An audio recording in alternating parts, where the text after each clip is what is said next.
Peace. What's good, guys? How's it going? Hope you guys are doing well. Let's go over and discuss WWE Hell in a Cell, which took place in Chicago, Illinois, on June the 5th, 2022. A really good, solid show because of 3 matches. The opener, the main event, and the 6-person tag involving the Judgment Day versus Finn Balor, Liv Morgan, and AJ Styles. Really good shit. Those 3 matches. So please hit the like button, hit the subscribe button, comment down below, and subscribe for more videos. Let's go ahead and get started, shall we? So we kick the show off with the really good triple threat match involving Becky Lynch, Asuka, and Bianca Belair. These 3 women went to war, had some really good spots in the match. Bianca showed her power ability. Becky Lynch showed how cunning she can be. And Asuka did her fucking amazing strikes. Her strikes were amazing in this.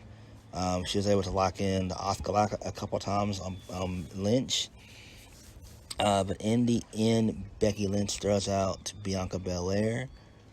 Then Becky Lynch hits Asuka with the manhandle slam. Then Becky is thrown out by Bianca, who then steals the win. I gave that a 3 out of 5. Really good stuff.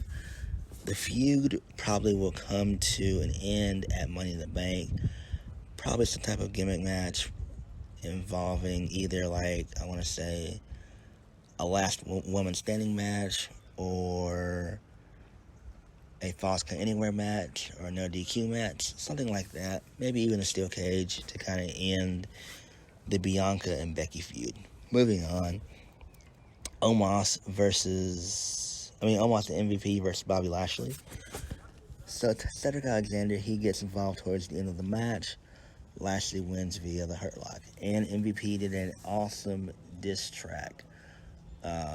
It's out on WWE.com. It's really, really fucking good. I loved it. They ended up showing it at NXT in your house. Ended up doing, showing it there. It was some awesome shit. And then later on in the night, Cedric's like, look, he tells Lashley, like, look, I wanted to stand up for myself. That's why I helped you out. Lashley's like, that's fine, that's cool, but man, really and truthfully, I don't need your help. But hopefully we can get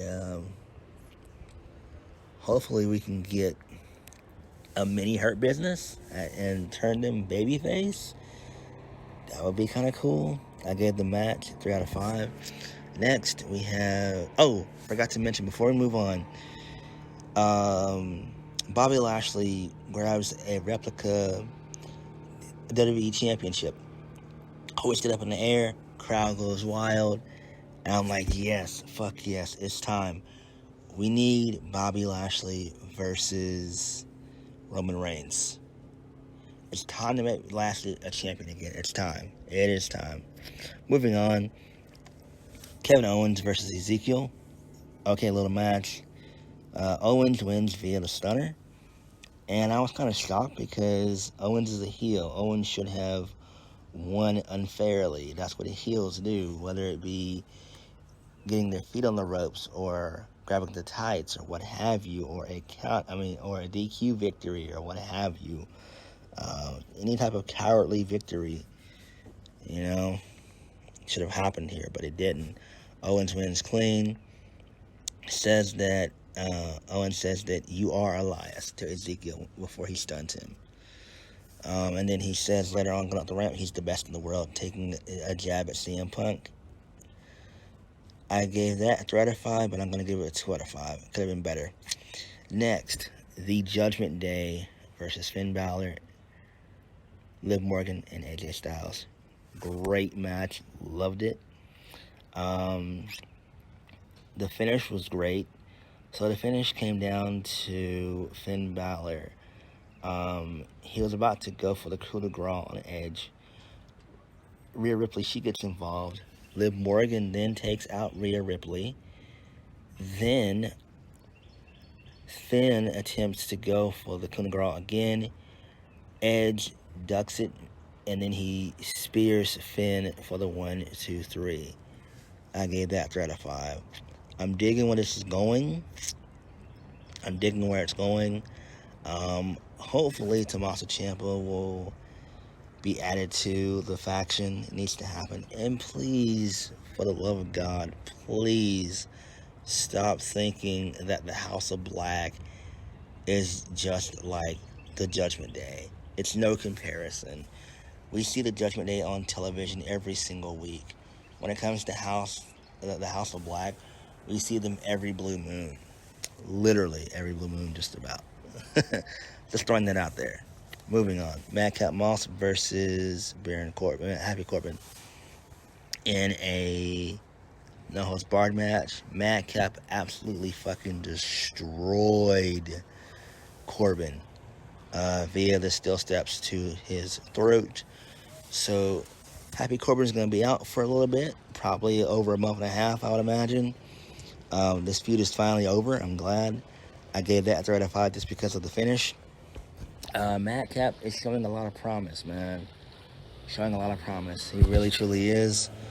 I apologize for the background noise, guys. I'm out in nature, so I apologize. Please forgive me. Next, we had Austin Theory versus Mustafa Ali in his hometown of Chicago, Illinois for the United States Championship. Ali got a really good ovation. But in the end, Austin Theory wins via the A-Town. I fucking hate that name. The A-Town. The A-Town down. I fucking hate that name. I hate it. It's fucking awful. Originally, I gave it a 3 out of 5. I'm going to give it 2 out of 5. I think that Ali needs to be champion if the rumors are to be true that they're going with John Cena versus Austin Theory some point down the line. And I do think that'll happen. If that's the case, then they need to kind of do a rematch, even though we've already seen it 1,000 times, because Theory's beaten Ali so many times, and this really is just to, punish Ali for what he did a few months ago, speaking out, rightfully so, but, it is what it is. But I do think that Ali, and it might even happen tonight, that he becomes the new U.S. champ. I think there's going to be another rematch, like the final match to kind of end it. And I think then Ali will go over. And it'll probably happen tonight. Moving on to the main event. Cody Rhodes versus Seth Rollins in Hell in a Cell. So, Cody's going to be out for 6 to 9 months with this pec. When I first heard about it, I was like, it's not a work, but it can't be that bad. It could be, I was thinking it's going to be minor, where he was going to be out for about a month at best, just a month. But when he took off his jacket, that being Cody, I was like, holy shit, ain't no way he's going to be back in, there's no way he's going to be back that quickly. He's going to be out for at least 6 months.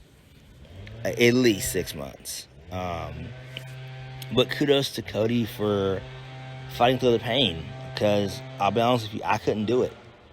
I couldn't do it, man. No. I do agree with the wrestling media and the smarts on this, and the internet trolls. I think that Cody should have been pulled from the match.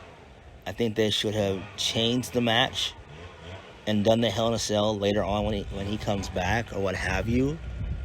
They could have switched him out with somebody. I don't know who, but the match itself was too long. It was too fucking long, and I I didn't I didn't like it that much because, I enjoyed the match. The match was phenomenal.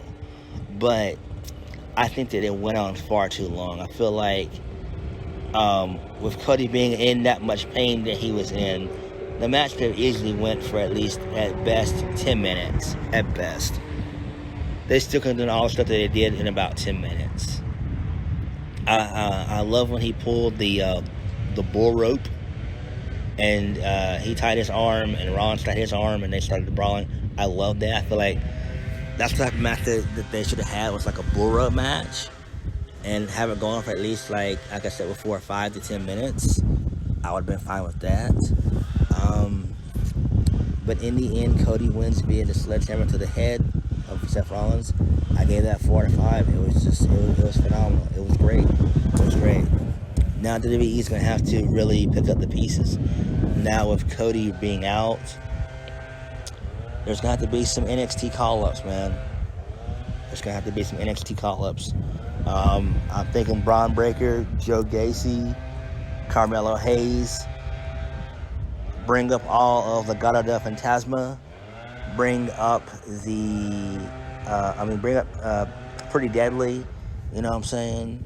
They're going to have Cameron Grimes as well.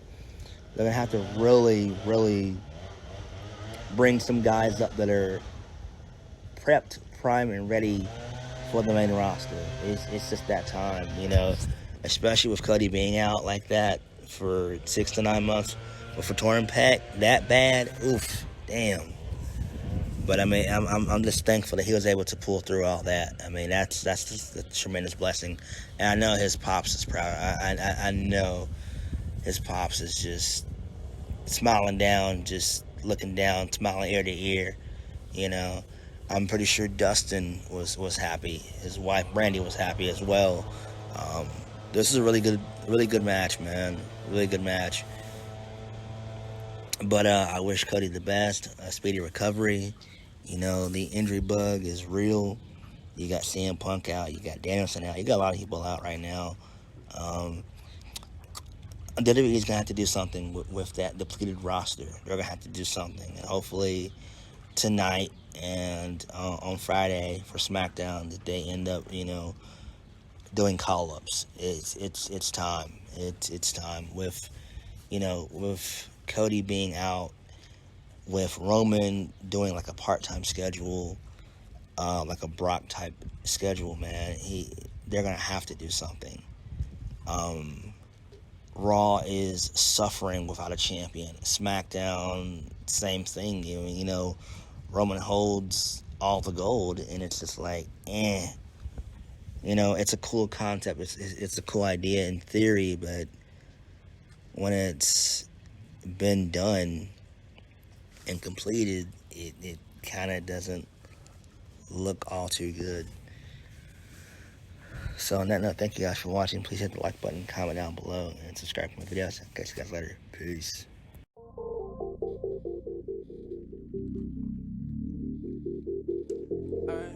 Tune in.